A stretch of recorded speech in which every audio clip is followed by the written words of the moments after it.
আসসালামু আলাইকুম। এই ভিডিওতে আপনাদেরকে দেখানোর চেষ্টা করতেছি বর্ষার সময় আমরা কতটা কষ্ট করে আমাদের স্কুলে যাই। তো আমরা ভিডিওতে দেখাচ্ছি সাদ্দাম ভাইকে। আমরা স্কুল থেকে বাড়ির উদ্দেশ্যে রওনা দিয়েছি।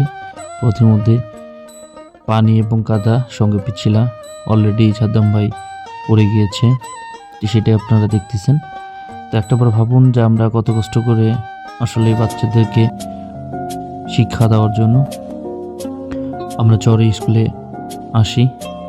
এটা আপনারা একটু ভাববেন, দেখবেন কতটা কষ্ট হয় আমাদের।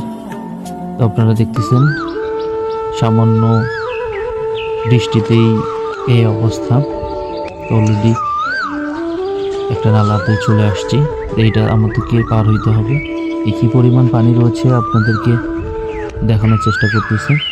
এইটা মাত্র 2 দিনের বৃষ্টিতেই এই অবস্থা। তো আপনারা দেখেন যে কতটা পরিমাণ পানি হয়েছে। এই নালাগুলো আমাদেরকে পার হইতে হয়।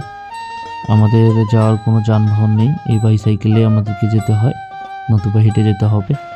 হেঁটে গেলে আমাদের নদী পার থেকে স্কুলে যাইতে 1 ঘন্টা 20 মিনিট থেকে 1.5 ঘন্টা পর্যন্ত লাগতে পারে। তো এই কারণে আমরা সাইকেল নিয়ে যাই। তো আমাদের জন্য দোয়া রাখবেন, আমরা যেন সুস্থ থাকতে পারি, বাচ্চাদেরকে সঠিকভাবে পাঠদান দিতে পারি। আসসালামু আলাইকুম রহমতুল্লাহ আবরকাতুহু।